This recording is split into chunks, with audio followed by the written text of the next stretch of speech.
Howdy doody, my dudes. It is that time of the month where it is now October.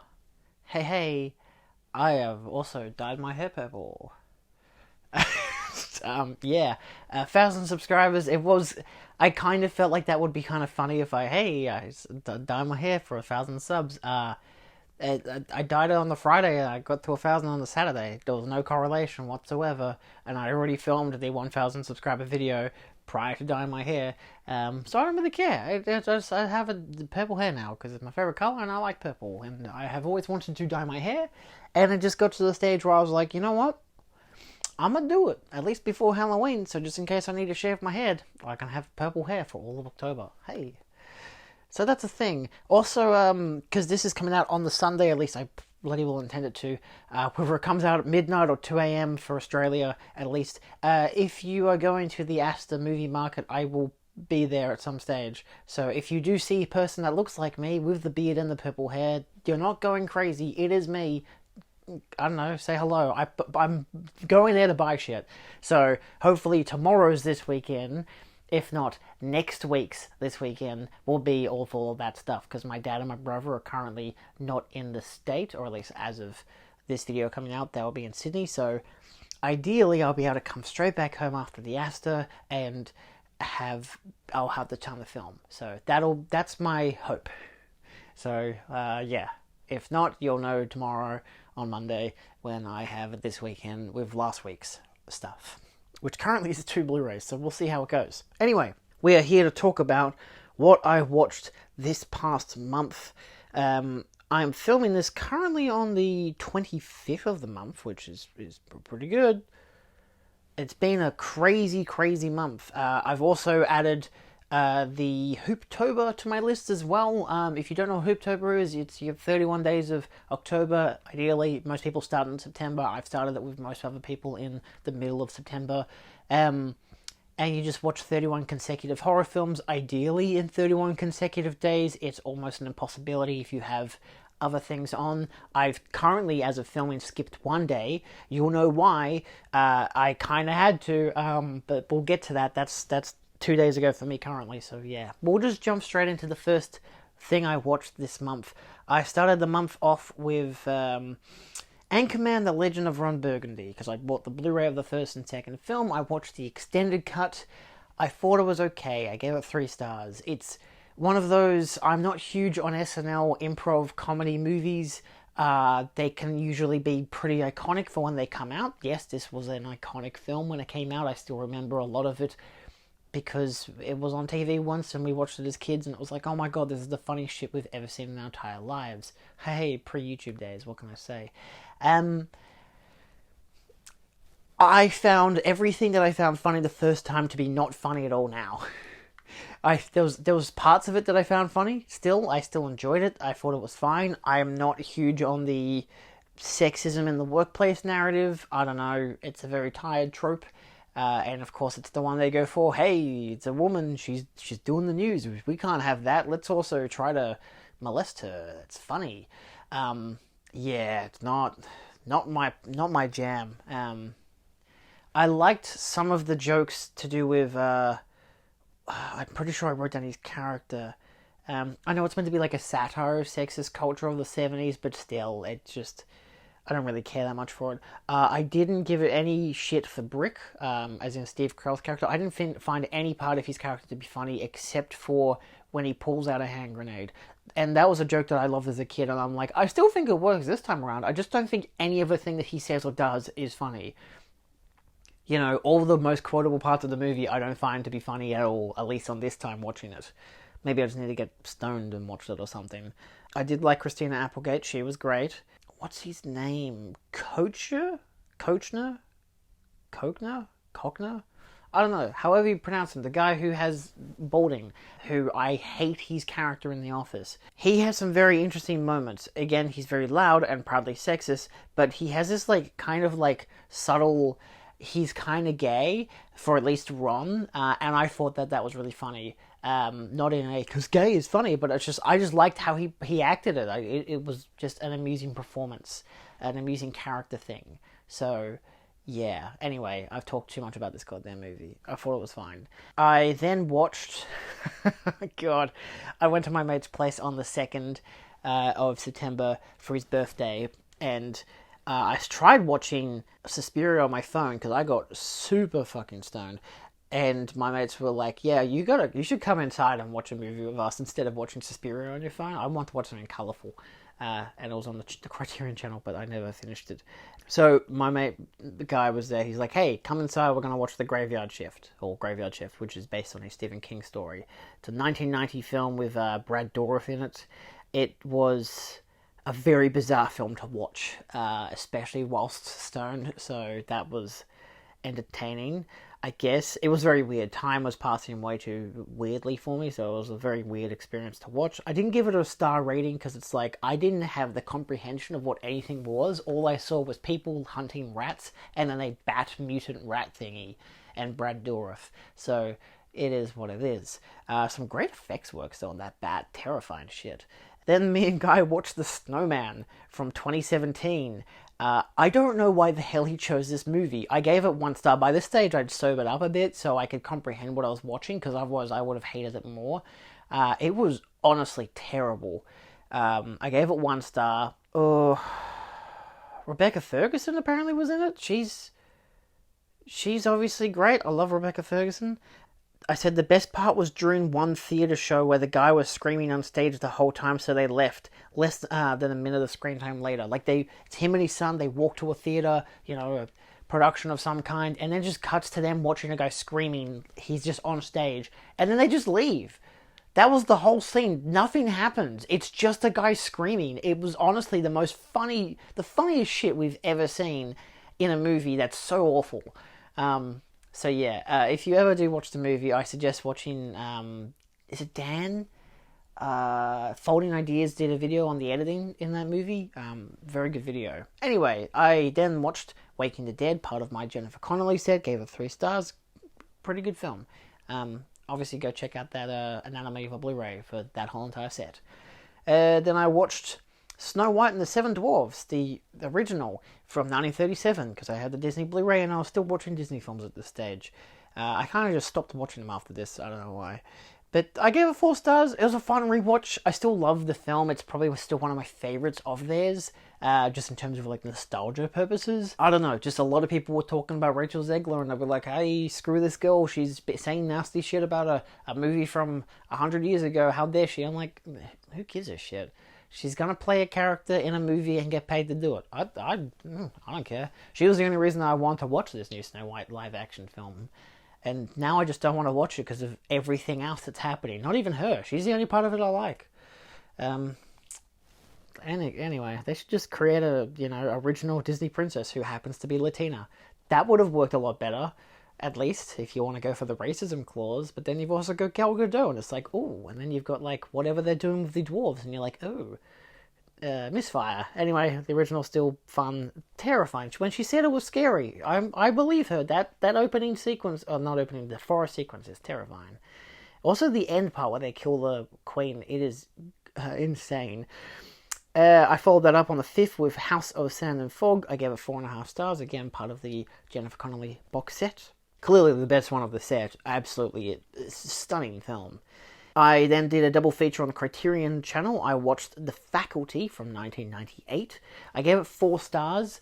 It's still a bit of a weird one to watch. I mean, I love the writer, was it Kevin Williamson, who did Scream. Directed by Rodriguez, which is great. Weird film for him to direct, but I'm like, I don't care. He's cool. I like him as a director. Fantastic cast, bad producers. Not all of the... Obviously, so many of the people... A collection of people involved in the making of this movie happen to have since been revealed to be basically sex predators. Wonderful. One of them's an actor in the movie who, jump scare alert, but for the most part, he's not really there for long. And maybe 2 scenes at best. And then the rest of it is just the fact that it's produced by the Weinsteins. So, But I thought it was really fun. It was a great, Invasion of the Body Snatchers movie. So, yeah, I'd suggest it. It's really fun. Yeah. Again, if you're okay with the style of how they portray the characters and everything, I vibed with it, immediately. But I can understand if people don't like it for how it portrays the characters and stuff. Also, the kind of weird sexualization of one of the characters at the end of the film. If you know who the villain is, and you know how they reveal the villain, and there's a locker room scene and a not a swimming pool scene, it was kind of weird because I'm like, isn't this like a teenager? I don't know. So yeah, very obvious Weinstein involvement there. But outside of that, good movie. Would definitely watch again. Then I watched The Craft. I would probably never watch this again. I gave it a like because I thought it was fun, I guess. But it was like, I gave it 3 stars. It's one of those many. This is why I don't like witches movie. I like witch movies. I just don't give a shit for a lot of them because a lot of them are just like this. What if a bunch of girls did witchcraft and they were good at it, and then they just like abused their powers, and then nothing really happened? The movie, it's fine. I didn't care much for it. I didn't like the fact that obviously the lead character has a wig on the whole entire time, which is clearly they've got a wig on just so they can do this one transition effect later in the film, and I'm like, that is just a bad excuse. Like, clearly looking at the special effects and being like, oh, we want to do this scene, how can we do it? Well, if we give her a wig, we can just change it into another wig and then use that wig on another character when that character turns into her.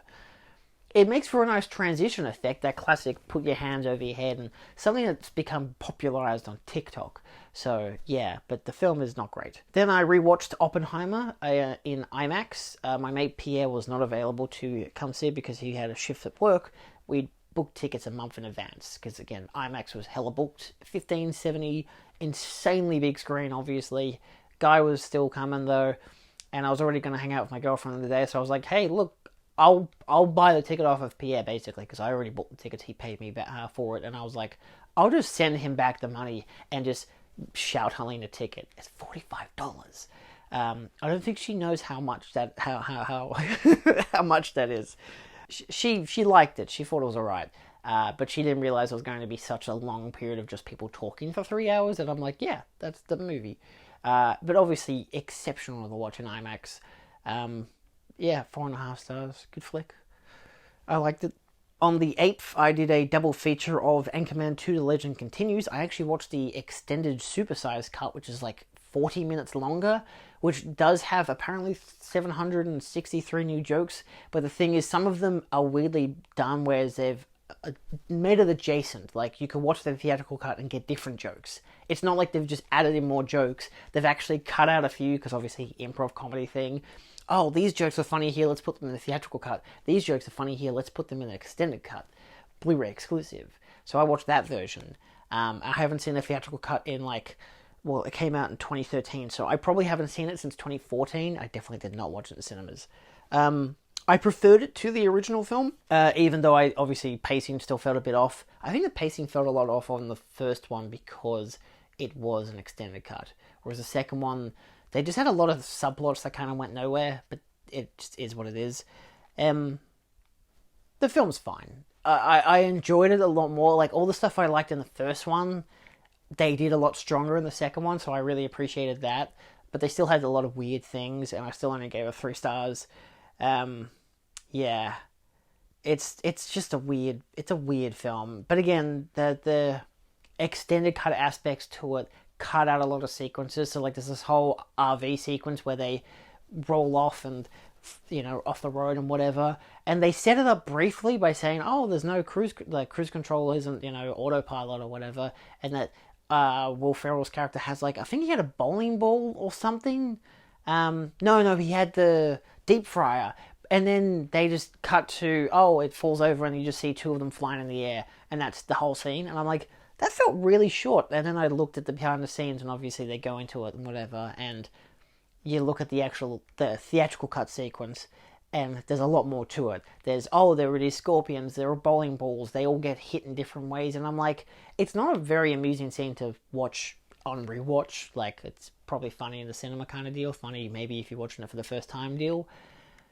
The fact that they cut it from the extended cut is bizarre to me. Like, this is going to be on the Blu-ray. No one is going to give a shit about pacing because it's about seeing all these funny jokes. So it's just, there's some weird things like that where they would cut those jokes instead of, they weren't replacing them with anything. They just cut it out. And it's like, Maybe they didn't think it worked on the extended cut. I don't know. It's a very weird decision. Maybe it's just to force you to watch the theatrical cut, so you're forced to watch both, even though you're buying the Blu-ray. You might as well just watch the extended cut. I don't know. Anyway, there are still some different jokes that I liked in contrast to the original film, but I still don't like Brick's character. He has one good joke where he pretends to be a ghost because he's the green screen part at St. Patrick's Day. He's wearing green pants. He thinks his legs are gone. The theatrical cut, he falls down because he just doesn't know where his legs are. But in the extended cut, he walks off screen and then starts running around and going like, "Woo, look, I'm a ghost," because he has no legs. Of course, it looks like he's just a floating phantasm. And then he pretends that he's getting his penis out of his pants through the fly, but it's just his finger. So, two very different jokes. One which definitely worked. The other one which was very, very long. Not in terms of penis. I'm just talking about the joke was just really went over the top. It's still what it is. What it is. It's fine. I preferred it to the original. It's a weird film. But anyway, I double featured it for the weirdest thing with Night of the Living Dead, which I gave 4.5 stars. This is obviously Romero's original. I haven't seen it in years. Probably 10 years or so. I got the Criterion a few years back. I never watched it. I've had it for like 5 years. Finally watched it. Fantastic transfer. The 4K looks immaculate. This is just the standard Blu-ray. It's not even the UHD release that they've since released. I think they've since released, but I won't get it because I'm happy with the standard Criterion. A tremendous film. I always thought that this was the weakest of them, and honestly kind of still think it's the weakest of the three. But that's like, they're so different in each film, and I absolutely adore them, so I'll be diving into them in a second, because we'll see. I watched Little Miss Sunshine on the 9th, because I was staying at my girlfriend's place, and she didn't want to watch Night of the Museum on Disney+, so she put on Little Miss Sunshine, and I actually really, really liked it. I only gave it like 3.5 stars last time, but this time I gave it 5 stars. I'm like, honestly, it just clicked with me this time. I think watching it with someone who would just laugh at everything, I realized how much of this movie is meant to be funny. And I hadn't really realized that the first time. Like, it kind of like, I don't know, the tropes of the dysfunctional family thing, unless, I don't know, you've got canned humor, I don't think it's funny. It's like, no, it is really funny. It's just, I didn't realize how funny it was. Helene would also laugh at a lot of shit that wasn't actually funny, like, just like, oh my god, look, a doorknob. I don't know. But still, it's a good experience that made it better for me. On the 10th, I watched Dawn of the Dead, but I watched the canned cut, which was, yes, the elusive director's cut, but isn't the director's cut, of course. It is just the extended, unedited version, but still edited. It's apparently got no music by Goblin, despite crediting them. I still listen to the Goblin soundtrack the next day at work, and I'm pretty certain that still has some other songs in there. It still has the Gonk song, so I don't really care either way. Obviously, this is the 4K UHD from Second Sight. I hadn't watched the UHD yet. I bought the limited edition 4K, the Blu-ray set with the 4K scans, but I hadn't gotten the 4K UHD, so then I bought the 4K UHDs in their set. Honestly, those are the only versions I'm ever going to watch, because I still love that I have the limited edition set. It looks immaculate. Stupid of me to have not... I wanted to make video essays, and the fact that it's like, oh, if I have a 4K UHD, I can't scan it onto my computer, or at least I don't think I can, so I haven't bothered. So instead, I have one for viewing, one for display. Either way, I watched the extended version because I wanted to. I was like, I'm doing these Romero films, I might as well. And I always liked the theatrical cut. I always gave it 4 stars, but this time around, it just really, really worked for me. I think just the extended nature of it. It was like, I don't know, 20 odd minutes longer. I think 17 to 20 minutes or something, and it gave you some extra scenes with extra characters for the obvious factor. Stuff that was very clearly cut out of the theatrical cut. But it gave just these extended scenes with some of the, like, with your main 4 characters, and they really, really worked for me. I don't know what it was. It's always been one of those things of, I've never really cared that much for the characters because, I don't know, I feel like we didn't spend enough time with them, but then in the extended cut, it just feels like you get the perfect amount of time. And I gave it 5 stars. I'm like, I just love this. This is perfect for me. It was a joy to watch it. Tremendous film, honestly. So yes, I do prefer it to Night of the Living Dead, but I still think they're both obviously masterpieces. And then on the 11th, I watched Day of the Dead. I watched the Umbrella Blu-ray, which is the exact same scan that Scream Factory has. I got their Ultimate Edition. I have both versions. I have Scream Factories and Umbrellas, and they're exact same transfer. All the special features are the same. I think the Umbrella version had more special features because it has an extra bonus DVD of special features, which the Scream Factory cut doesn't have. So when they say it's an Ultimate Edition, it basically compiles every single special feature except for like one or two from like an older DVD release. So either way, really good release. And I gave this one 5 stars as well. I love this film. Every time I've watched it, I thought it was an absolute masterpiece. I've never disliked it. I've always enjoyed every moment of it. I know it's dark and bleak as shit, but I'm like, you know what? Romero just has a way of just making it work. And I love his designs for his zombies. He just always, no matter how fucked up and bleak the movie is, one of the characters is gonna look like a bloody cartoon character. As in, like, the zombies. There's always some zombie that's dressed up like they've just died after playing rugby or some bullshit, like American football. And it's so funny to me how he does that all the time. And I love it. I'm like, that's great costume design. Just these random ass zombies. Like, you still have your most iconic zombie in the movie being at least in Dawn of the Dead, being like this plaid shirt, bald, half its face is scratched up, chest is scratched up. But then you contrast that to the next film. It's just like, hey, look, this one's an NRL player, this one's a nurse, this one's a clown. They have a fucking clown. It's like, I know there's the alligator bit and whatever, but this is the end of the film, and I just love how they do that. It's like the bleakest shit that was the most gnarly way to kill off these characters. And look, a clown. I love it. Romero just has a way. And then I followed it up with the World's End, The Legacy of Day of the Dead, which is a documentary courtesy of Scream Factory, which was on the Blu-ray for Umbrella. Great documentary. I really liked it. Obviously, still classic talking head ones. I don't really give them star-rated reviews unless they're really, really well produced. But I really liked it. Yeah, I don't really have much else to say about it, but I definitely would recommend it if you don't like the film that much. If you have the Blu-ray release or have the opportunity to see this documentary, it's a good way to look at, again, reevaluating the film, all these years after it was originally done.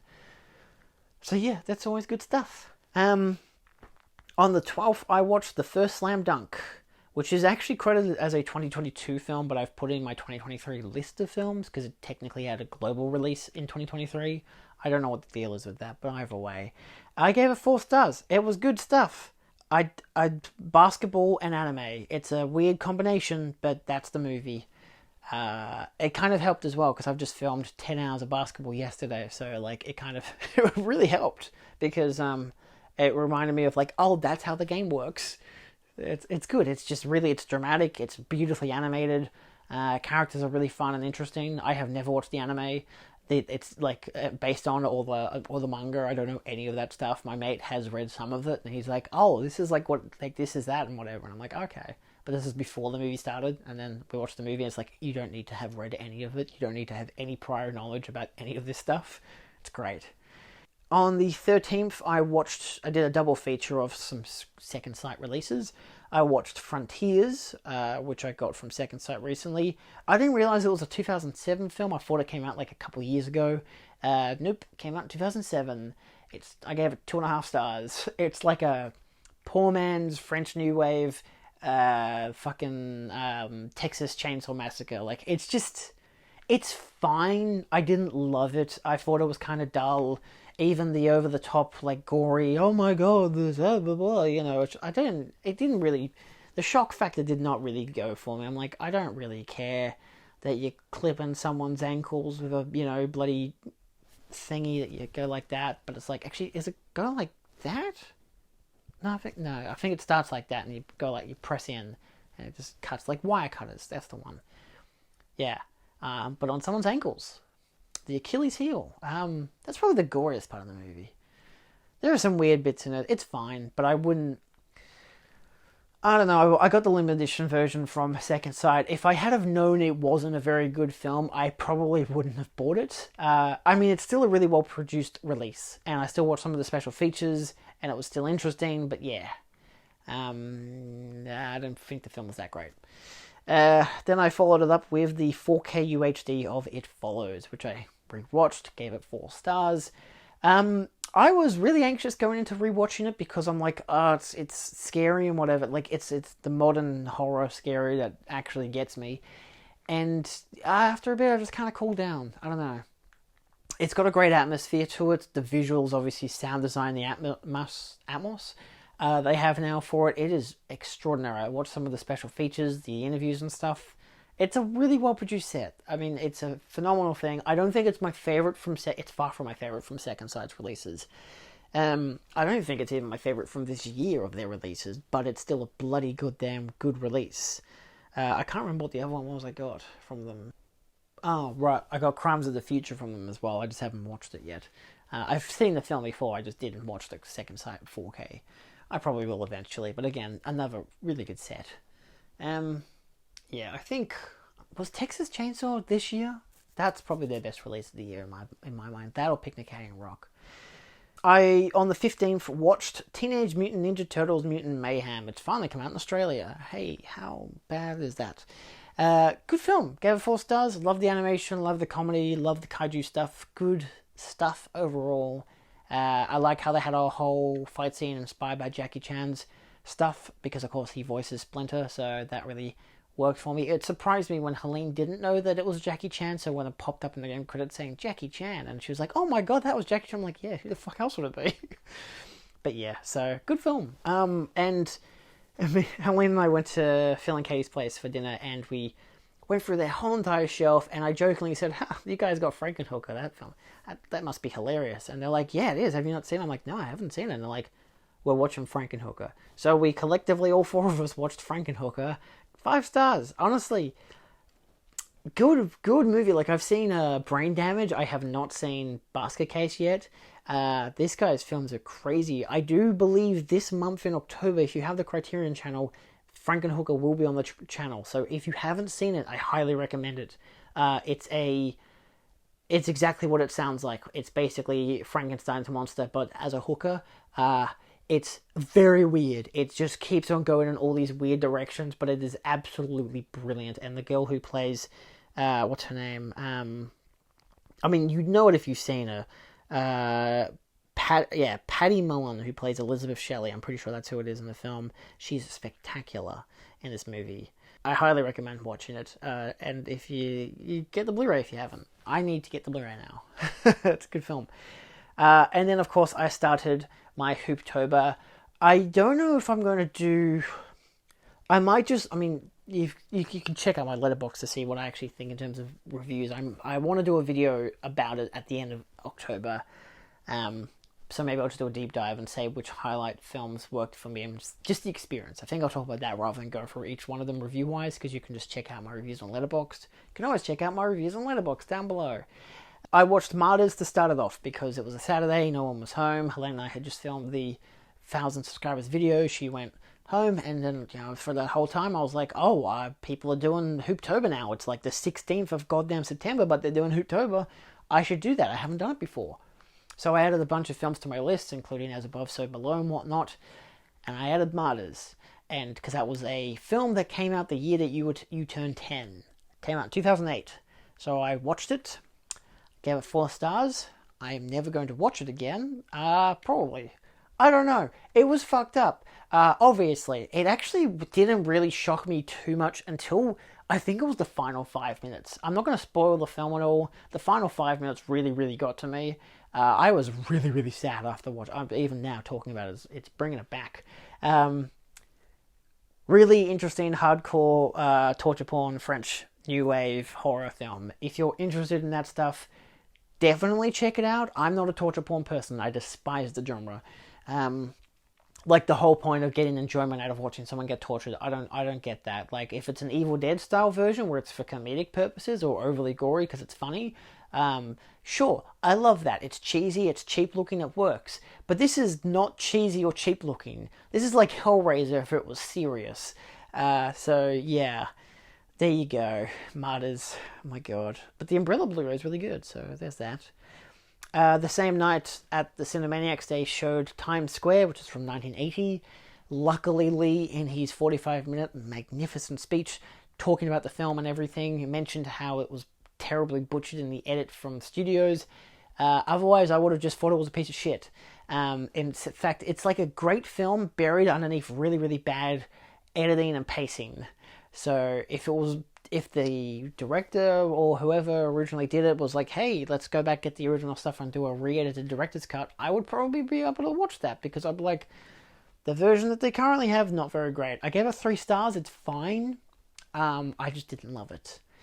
Of course, the Sunday I watched As Above, So Below. I got the steelbook from I think it's like the Czech Republic or someplace, maybe just Vietnam. I don't know. It did not have English titles when I put it in. That's the first ever Blu-ray I've ever bought that doesn't have English. Like, you know how it pops up the menu list of like, oh, what language do you want your menu to be in? So I just had to click the first language that was there, which was like Portuguese or something. Didn't matter, because all the menu stuff was just icons, because it's like a early 2000s Blu-ray, so it's just all this, like, play, this is thingy is for special features, this book-looking thingy is for subtitles, that kind of bullshit. Really, that stuff always confuses me. I don't know, it's not even, it doesn't feel like a universal language. It should be, but it doesn't feel like the sound thing should be a speaker with the thingy projecting out, but it doesn't. I don't understand how they keep fucking it up.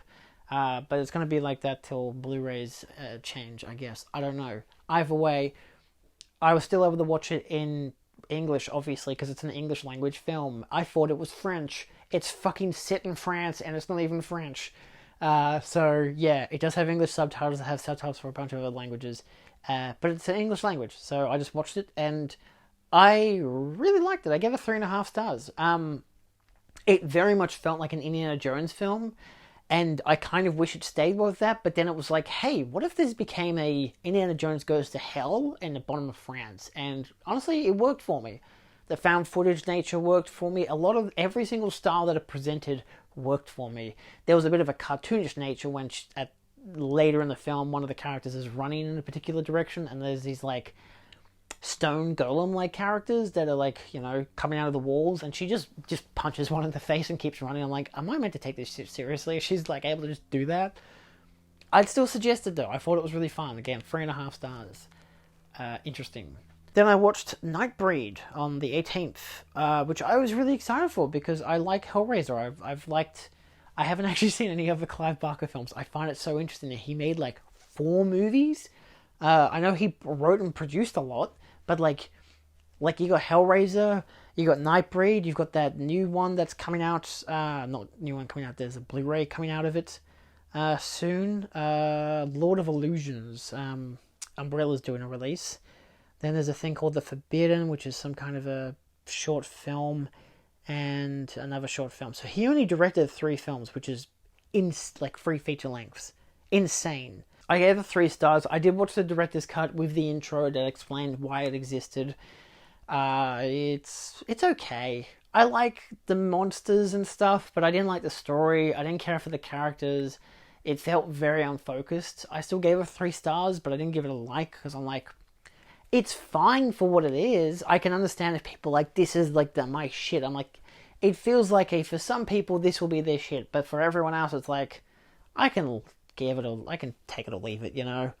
I would be interested to watch Night of Illusions though, or whatever the Illusions one is that he did after Nightbreed, because Hellraiser I really like.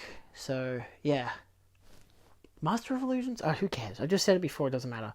I followed this up with The Magnificent Seven from 1960. I gave it 3.5 stars because I obviously have seen Seven Samurai, so I know this story. I thought it was 90 minutes because my Blu-ray said it was 88 minutes long, but it's actually 2 hours? I think it's 2 hours and 7 minutes long. Lying bastards. I don't know how the hell they got that wrong on the Blu-ray set. Really stupid. It's still a good film. It's enjoyable, but it's still a Western, so for me that's like one of my least favorite genres, because it's like, I don't really care much for most Westerns. I love spaghetti Westerns, because they make everyone look sweaty and disgusting. I love it. Once upon a time in the West, that's the bee's knees. But then you get like, hey, look, it's Steve McQueen on a horse. I'm like, hooray. It's still a good film. It's still well made. You know, Seven Samurai is clearly the better film, which is also longer in Japanese and black and white, and with samurais and rain. So much fucking rain. But no, you just get the desert. Oh, what a great environment. Anyway, on the 19th, I did my next. A lot of these are going to be to October. I watched Cemetery of Terror, the Mexican zombie film that's technically a slasher film that becomes a zombie film. It is bizarre. I gave it 3 stars, but a like. Gave it that like that everyone likes to like on the Letterboxd. Yeah, I literally said, are you a fan of Halloween, of Friday the 13th, of slasher films, cemetery, zombies, and gore? Maybe Michael Jackson's Thriller as well? Well, this film is perfect for you. Genuinely, it's a brisk 90 minutes if you kind of avoid the fact that the first 45 minutes is kind of a little stilted. It has some great effects. The slasher stuff was really fun. The Halloween stuff was really fun. The zombies were really fun. The lighting, the effects. It's fun. It's just not a great movie in terms of like narrative and characters, but it's like a classic, 80s slasher film. So, in the peak time of that coming out. So, if you like 80s slasher films, I'd suggest it. Obviously, watch it in Spanish because it's Mexican. Yeah, it's good. I mean, most of it was filmed in Texas, which is kind of funny. But yeah, I would recommend it. It's pretty funny. The Vinegar Syndrome release was really good. So yeah, great special features as well. On the 20th, I did a double feature. I watched the Brotherhood of Satan. I watched the imprint version.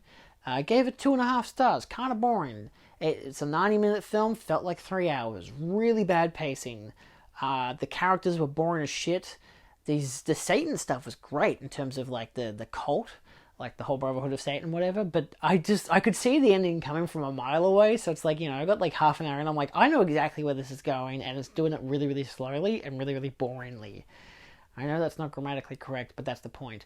Not a great film. Maybe watch it once if you're interested in like cult Satan stuff and some interesting like costume design.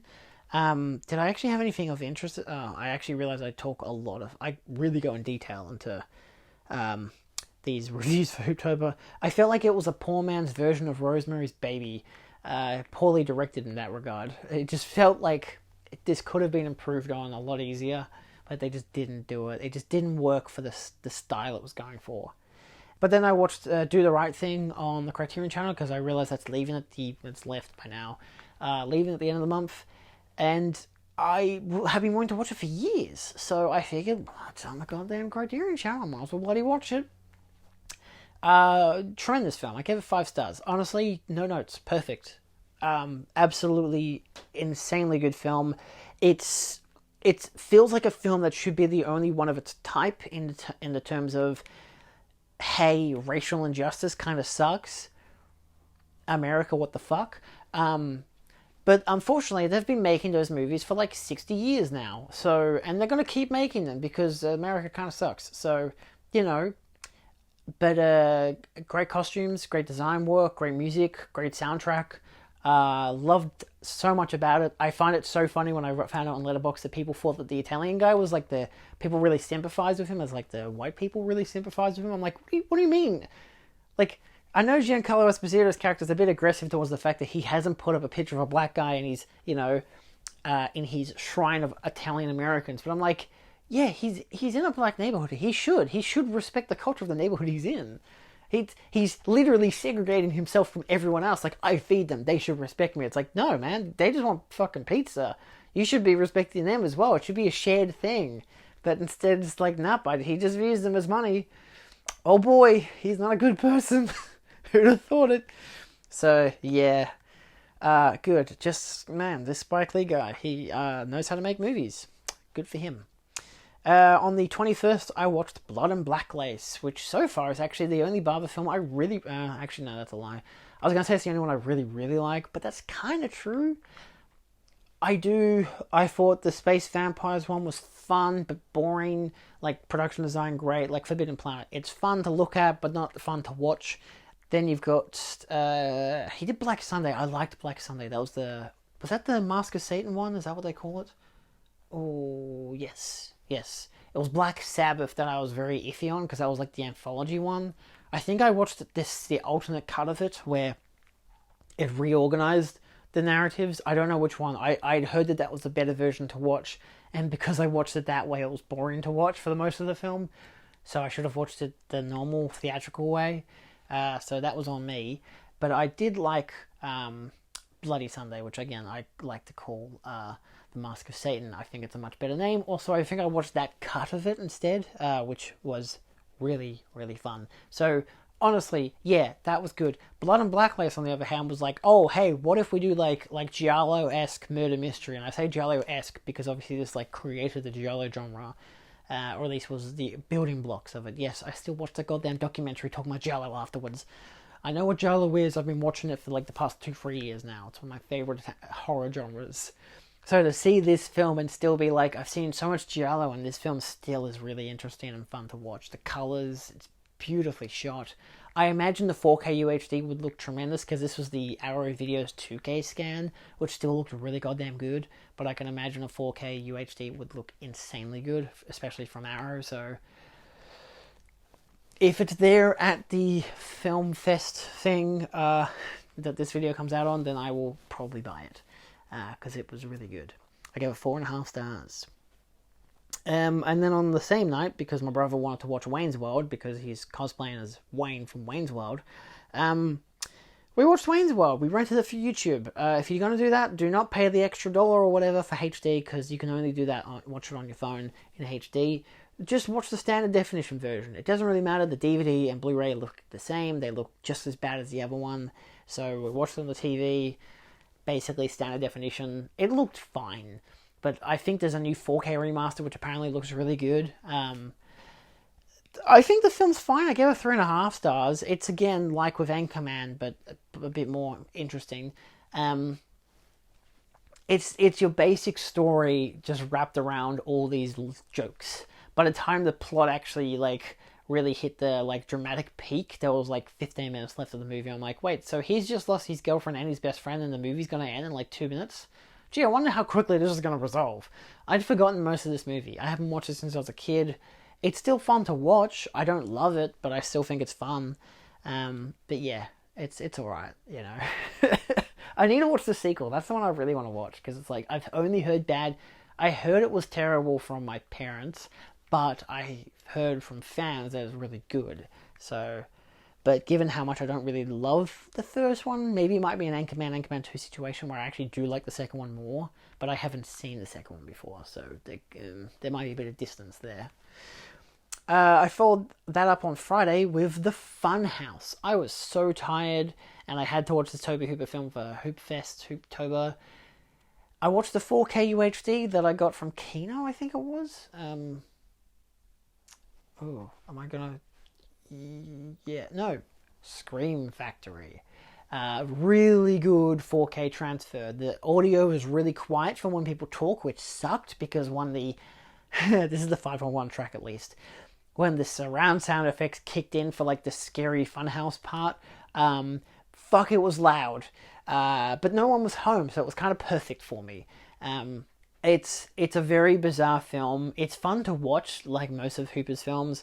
The first 10 minutes is this like really fun like homage to Psycho and Halloween, but then it spoofs them at the same time. I love that about it. This could be the break point for a lot of people because it then isn't a slasher film, because then the next 40 minutes are like, hey look, carnival, it's kooky, isn't it? And teenagers, they're horny, aren't they? And this kid, he likes monsters. Ooh. And then the rest of the film is in the funhouse where it's the monster chasing them and stuff. It's like, I really liked the last part of it, but like I didn't dislike the early part. I was just trying to figure out, when is the horror meant to start? What is this film going for? So I know it's one of those, it's kind of like Texas Chainsaw in a way, where it takes a long time for it to actually get to the horror part, but the point is that you're meant to kind of be there with the characters and enjoy them. So yeah, it's sending up the slasher genre and then being like, fuck that, we're a monster movie, and I kind of appreciate that. I think I'll love it a lot more on rewatch. Assuming I can enjoy the pacing of it. But I think, I like the characters. They're interesting, so we'll see how it goes. I'll watch it again eventually. So yeah. But I don't know. I'd suggest it with most of Tobe Hooper's films. Then I watched... Oh God, this is why I didn't watch a film on the 23rd, another Hooptober. I watched Satanango, or Satan Tango, however the frag doodles you pronounce it. You know, the 1994 7-hour and like 30 minutes long film. I think it's 7 hours and 432 minutes apparently, according to Letterboxd here. I did not give it a star rating because I don't know what to give it. I'd probably give it 4 to 5 stars, like in that range, 4, 4.5. It was a nightmare to watch it. I watched it at the Astor with Guy. It was a 4K projection. It was the whole film with 2 intermissions. Honestly, should have been 1 because the pacing of the first act, like the first 2.5 hours, was a struggle for the first hour when you're trying to get your brain into the idea of black and white slow pace. But then like it shows this doctor guy, and you're just with him for like the next hour and a half, and it's like really funny. It's so fucking funny to watch. And then the intermission happens, and you're like, okay, that was pretty good. And then like the next like 2 hours happens, and you're like, oh, this is pretty good. It's really dark and dramatic, especially with the girl. Holy shit. But then the next intermission happens, and we realize we've still got like 3.5 hours left, and then those next 3.5 hours felt like 7 hours. It kept going. It was very arduous after that point. It definitely should have been have the first 4 hours play, intermission, have the next 3 odd hours play. Because then the 3 odd hours wouldn't feel as long, and you'd be able to appreciate how much quicker that feels like it goes. Because the rest of it kind of works in balance, you know. You can get to a dramatic point, it ends, and then you start again, and you continue from that dramatic point. Because that's when it turns to the characters, and they have to actually band together and do stuff. So it's like all this stuff leading up to one point, and then it changes. That it would have worked better that way. Obviously, the director himself actually says there shouldn't be any interruptions. You should just watch it in one foul sweep. Which some people have. I don't know if they've ever done that. I don't know. I don't know if the Blu-ray has intermissions. I imagine it doesn't, but I don't know. But yeah, I did get really, really kind of anxious and panicky in the last 3 hours. So like I felt really sick, like I was gonna throw up. I felt terrible. I had to like kind of force myself to pretend to go to sleep, but also not, because you know I don't want to miss anything. So I definitely still was awake during the whole entire movie. It's just there was a lot of times where I was like, this is the same shot for like 5 minutes. I'm just going to close my eyes. And then when like I could feel the light changing on my eyelid, so I opened my eyes. Oh, look, a different shot. Okay. Like a really slow projector or something. Every time there was subtitles, I had to look at just the subtitles to read it, because otherwise I would throw up. I don't know. It was fucking awful. Good film though. I'd suggest it. Weirdly, I don't know. Do it in the 7.5 hours if you want. I saw it in a cinema. That worked for me.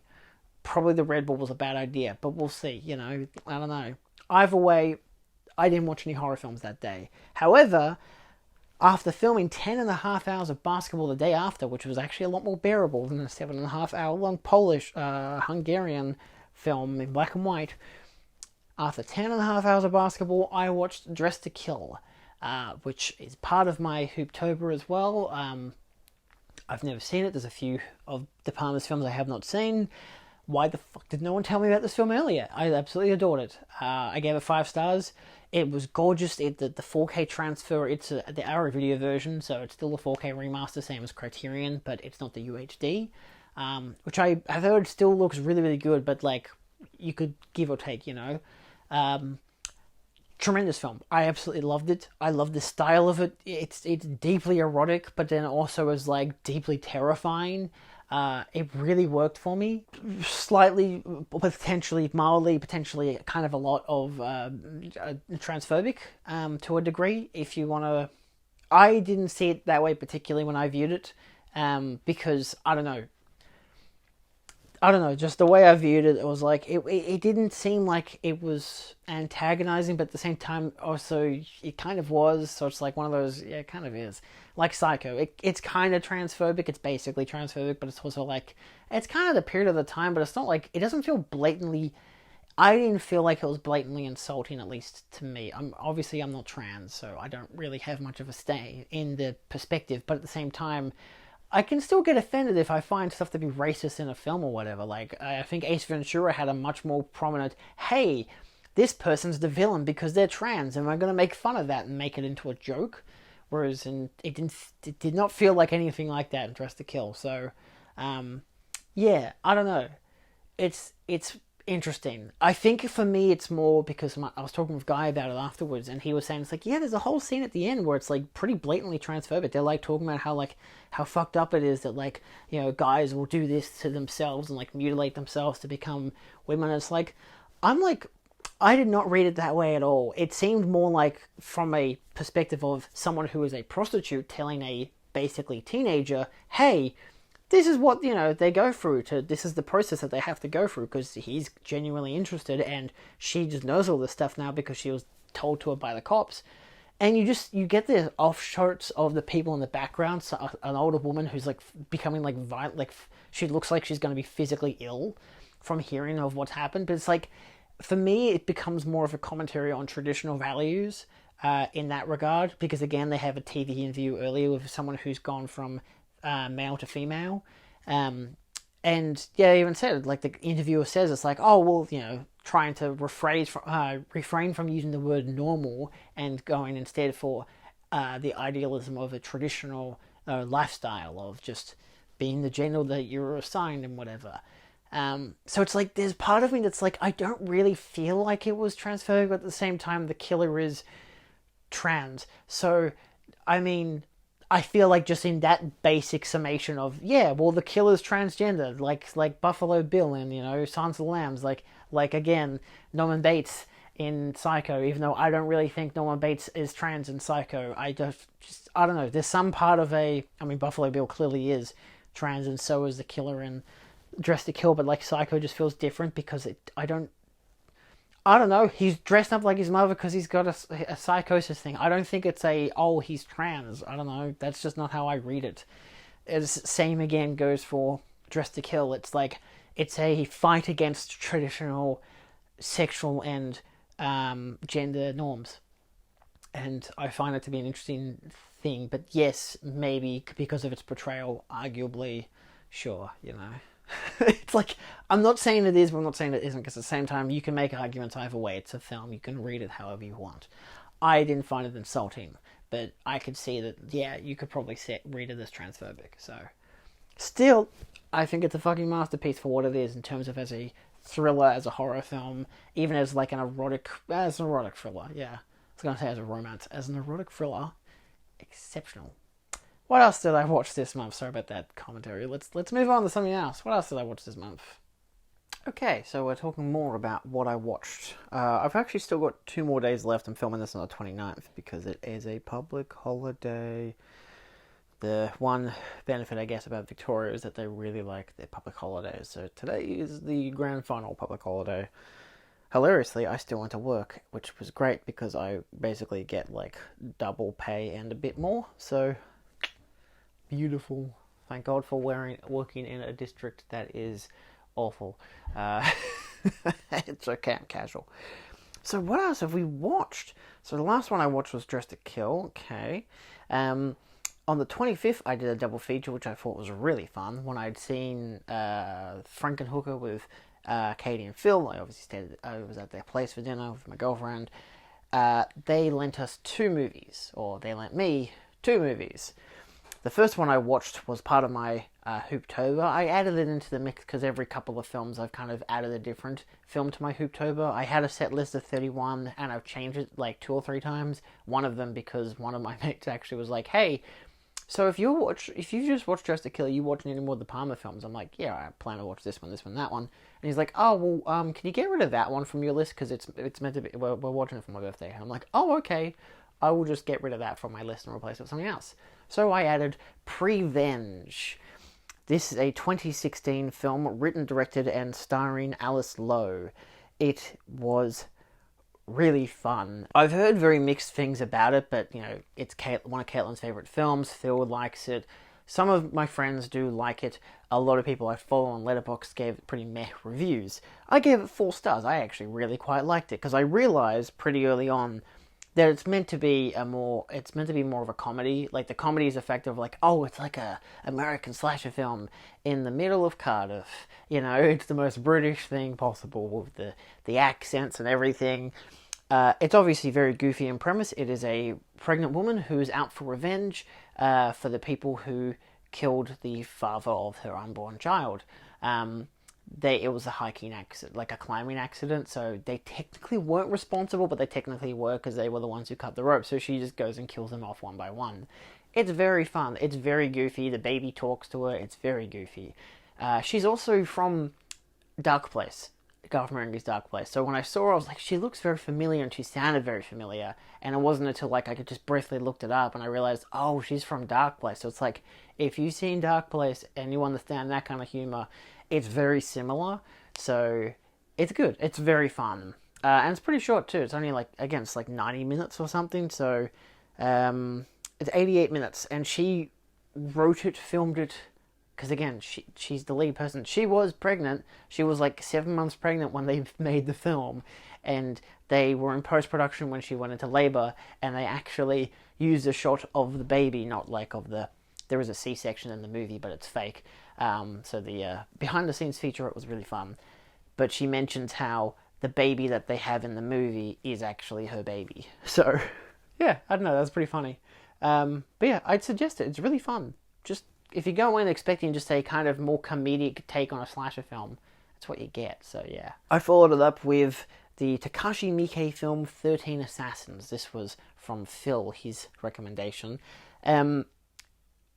It's actually 2 hours long, which is interesting because, or at least the version I watched was 2 hours long, because Letterboxd suggests it's 141 minutes, which I don't think is accurate. But either way, I gave it 4.5 stars. It's basically just another version of Seven Samurai in premise, in a way, or at least like the idea of like 13 different samurai get together to stop a person. But instead of it being like Magnificent Seven, where it's the same exact premise of they're paid 7 of them to get together and they protect the town, it's 13 of them try to kill one guy because he's an absolute monster who's going to become the ruler of Japan. So they're like, we have to kill him before Japan gets absolutely screwed. So yeah, the first half is really fun. It's like great dramatic setup of all the characters. Like even the ones that are just random characters, because one guy shows up with 5 of the people.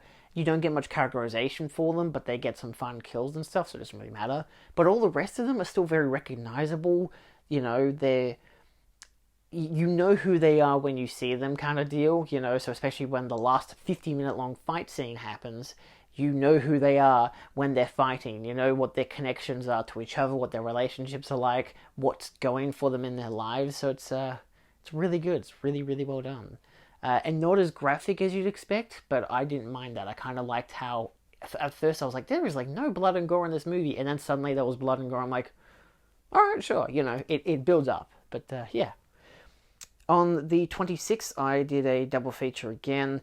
Some of these are just with special features. So I watched The Hills Have Eyes, Wes Craven's second feature. I realized while I was watching it, that his first feature I hadn't watched yet and was my next film on the list, meant to be on my list for Hooptober, which was The Last House on the Left. But I watched Hills Have Eyes first. I kind of prefer that I did. Left a much better taste in my mouth. I know it's still a pretty graphic and gnarly film, but it doesn't have as much of an effect. I think a lot of these films I'm watching this Hooptober are kind of, outside of the random ones, there's a lot more torture porn-esque kind of films, you know, graphic violence kind of deal. Again, starting it with Martyrs, Hills Have Eyes is next. There's a lot of films like that where they're in that vein. I still think it's really well done.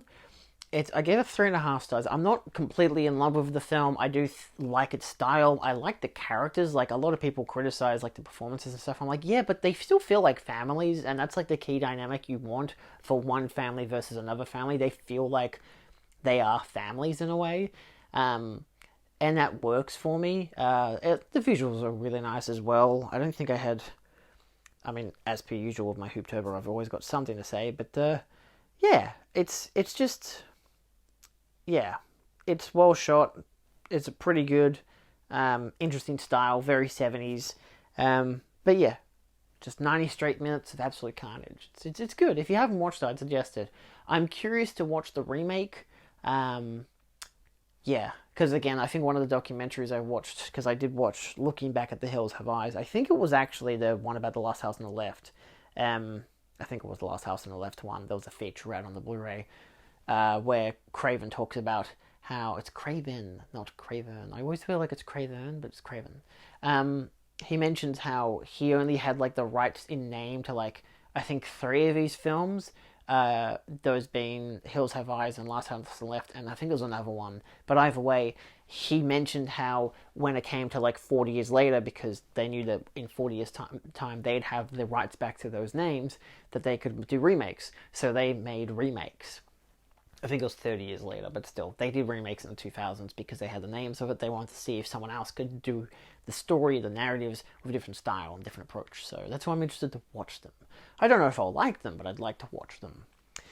But yes, I did watch Looking Back at the Hills Have Eyes, just a, hour-long feature? 55-minute long interview looking back at the production of the film.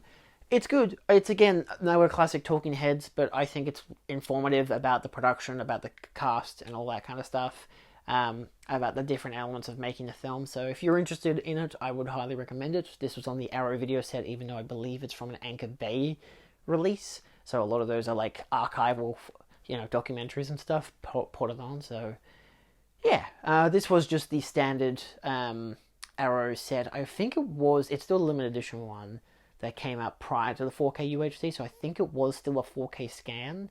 It still looked pretty good. I don't think I'd care much for a 4K UHD, but the UHD has more audio options, because the standard original version only comes with like a mono track. So if you're interested in more alternate audio options, I think there's a 2.0 stereo as well as a 7.1, so that's considerable bang for your buck in terms of getting the 4K UHD, so, just saying. On the 27th, my Blu-ray of Land of the Dead came in, so I figured, I say that now, I realize I haven't actually filmed this weekend. Should be coming out tomorrow. Either way, I watched it because I was like, I want to continue watching these Romero films. I was waiting for it to come in because I want to watch them in release order. So yes, I have a couple more wink wink of those Romero films, wink wink.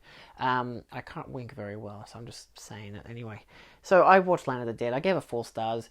I still like this style. It's a film that I think should have been longer for the 90 minutes that it is. It's a tight 90 minutes, but it's like, or like 93 or whatever. But like, it's got a world building element that really falters because of there's like a lot of stuff in this world that I feel like could have been developed a lot more with an extra half an hour to really like give us a lot more time with the characters, with the world, and like make us care a lot about the world being destroyed and whatever. Obviously the satire is still there, stuff like that, his commentary, whatever. And I still think it works. The effects work is still great. There are some wonderful, brutal kills. Some great zombies ripping people's heads off and shit like that. So Greg Nicotero, he's a really good special effects guy. It's no Tom Savini, but it's also like, it's a film that also has a different color grading. Like, it's actually like edited with color grading. So it also looks stylistically different to the original Dead trilogy, where they look very 60s, 70s, 80s. This looks very 2000s.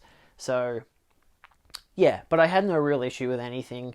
I think the characters could have used some more development, stuff like that. I loved the zombies in it. Again, the kills were the best part. Obviously, the Edgar Wright, Simon Pegg cameos I noticed, and I did watch their little video, which was When Sean Met George, which I did watch right after. I think I did watch there was a making of featurette for it as well, but they weren't very long. This is the Fabulous Films release, which does come with like all the stuff that the Scream Factory one had. I believe it was Scream Factory. Either way, I watched the unrated version because it comes with both cuts. So yeah, I watched the making of featurette. It's not very long because a lot of the features for it aren't long, but there is a lot of them. So it's definitely a worthwhile package to get, but at the same time, if you have the Scream Factory version, it's exactly the same. It's just UK region, so yeah. And reversible artwork, so there's a benefit. But yeah, I don't know. I don't know why people just like Land of the Dead so much. I don't know what they were expecting. Like, obviously, there's a lot more of it feels like generic zombie film that we get now, or if you've watched The Walking Dead, it feels generically like that. Like, Land of the Dead feels like very much this exists, and so the rest of it followed suit, like it was the building blocks of it. I know Dawn of the Dead remake had just come out the year beforehand, but that didn't feel like this film. That still feels very action, over the top, not just Zack Snyder, but also like that feels like the over the top action horror zombie films that you got in the 2000s. So comparing it with Land of the Dead and Dawn of the Dead, the remake, and that other one, 28 Days Later, like there's a good contrast between the three. I think that's why people prefer 28 Days Later. It gives you something different. But I like Romero zombies. I like how they look like cartoon characters sometimes. I like how he evolves the zombies. It's good. I'm going to do a video talking about them in October, so yeah. Then I watched The Last House on the Left. I gave it 2.5 stars. It's fine for what it is. I wouldn't call it anywhere near a masterpiece because it still feels very amateur 70s, kind of style. It's a nightmare to watch. I did not enjoy watching it, so I didn't even give it a like because it's like this is what I meant in terms of the torture porn stuff. Like it just doesn't. I know it was a first time for what it did, but it's not my cup of tea. I don't like this kind of brutality. There is a great scene in it about 45 minutes in after one of the girls, after Mary is assaulted per se, where everyone, there's like an air of just emptiness to everyone. Like they all feel like they've just done something absolutely revolting, even though they've already done it to someone else. It feels like this time it actually has affected them all, and I really like that scene. If you really like the come back, kill them all off kind of deal, then yeah, sure, the last act is really fun, but I don't really care much for it because the comedy's really weird. It's very tonally off for me, with all the weird musical choices and stuff. The only musical choice that works is that one in that one scene. So I didn't love it. I thought it was okay, but again, I don't think I'll ever watch it again. I still love the Arrow Video Steelbook, the 2K Master. It's a great Steelbook. It's a good set. And I watched a couple of the featurettes. One of them, which was pretty recent, but one of them that was the 2002. It's only a movie, The Making of Last House on the Left, because it was only half an hour. It's not very good. It's fine for what it is, It's interesting looking at some of the aspects of like how when they put up the poster and seeing that one guy, and then when he was on the streets, like people were actually scared of him. Shit like that, on how they had to change the title of the movie because its original title, no one went to see it. So then you change the title to Last House on the Left, which literally they even say it makes no sense to the film. It has no relation to the film whatsoever. I was expecting people go to a house for a house party. It's the last house on the left on this deserted street, and there happens to be people living in the basement. I think that's the remake. I haven't seen the remake. If I can get the remake, the 4K Arrow Video version, I plan to hopefully get that, because that could be really cool. But yeah, I haven't seen that yet, but I believe that's what that is. So if you know, do let me know, but I do plan to watch that. I just don't want to see the same film I've just seen, even if it still is a bit more on the graphic assault stuff, then it's like maybe sure, but stylized differently could work better. I don't know, so we'll see what it's like if I ever get to it. And on the 20th, because I also wanted to just get that movie out of my head, I watched Modern Romance. I want to watch a romantic comedy, so I watched Modern Romance, which is an Albert Brooks film. I haven't seen any of his films. The only film I've seen with him in it outside of Drive is Finding Nemo and, well, obviously Finding Dory. So it was very funny to just keep thinking, this guy's a fish. This guy's a fish. But I gave it 4 stars. I really liked it. I thought it was kind of funny how, like, obviously the joke is the fact that their relationship is terrible and completely indecisive, and if you look at it from today's standards, filled with red flags. And I'm like, that's the joke. The joke of Modern Romance being that these people do not work together, and that's what's funny about it. Like, none of it's abusive or anything. There's the obvious stalkery stuff, but that also amplifies the joke. Like, if I wasn't in love with you, like, would I have driven around your block 17 times in a night, calling you every 4 minutes? I'm like, yeah, that sounds like red flag upon red flag. Like, every time there's a new red flag, it buries the old one. So yeah, it's very funny. Anyway, what else did I watch? Alright, so we're going to our last couple of movies for the month. I've actually got one more to watch, which will probably be House of Wax after this, so I'll probably do a clip of that. If not, I'll just put in a brief little review. But I followed the previous recordings up with No One Will Save You. Came out this year, came out on Disney Plus in Australia, or at least Hulu, I believe, in the other countries. It's a film by Brian Duffield. Great 90-minute thriller. It does some fun stuff with the whole alien invasion abduction concept. I really liked it. I gave it 4 stars. I think it's one of my favorites of the year so far, which is bizarre to me. But I'm happy that I finally got around to watching it. I say that despite the fact that it's only been out for the past week, and it's just because everyone's been talking about it on Twitter. I'm like, I don't want spoilers, whatever. I just knew that there were aliens and that girl who's in Booksmart, and I like that girl. She's a good actor, and she's great in this. It's a really interesting style of film. I would definitely suggest it. Highly suggest it. 4 stars. Again, Disney Plus sucks like Prey that it didn't come out in cinemas, but you know, it is what it is. I then followed that up with Spider-Man 2. I was going to watch my next Hooptober, but instead I did the wacky and got tobaccoed, and I was so dizzy about it that I was like, I'm not going to watch a horror movie. I'm going to watch something cartoonish and fun. So I watched Spider-Man 2. And obviously, yeah, 5-star masterpiece. It's really funny to watch it, mostly because I've been stoned, but also because, like, I notice a lot of different things when I'm in that mindset. Some of it is like how obvious the CGI is, you know, with when Spider-Man's CGI swinging around the city when he's fighting Doc Ock and stuff like that. It still looks good. It's just, it stands out to me a lot more. But like, there's stuff like that which just makes me laugh a bit. And then there were just these great character moments where you just have a person just kind of like look off into the distance, or like just, you just have a somber shot of them while something kind of comedic is happening backstage or whatever. And it's really nice. There's a great shot with, is it Bill Nunn? Is that his character's name? Bill Nunn, who plays Joseph Robbie Robertson, who's, I'm pretty sure was in Do the Right Thing, and he's great in that, and like, he's in this, and he has these great shots where he's like, with talking to Peter Parker or whatever, or like thinking about Spider-Man and how important Spider-Man is as a person, but as a hero and what he represents. So, just a lot of great stuff like that.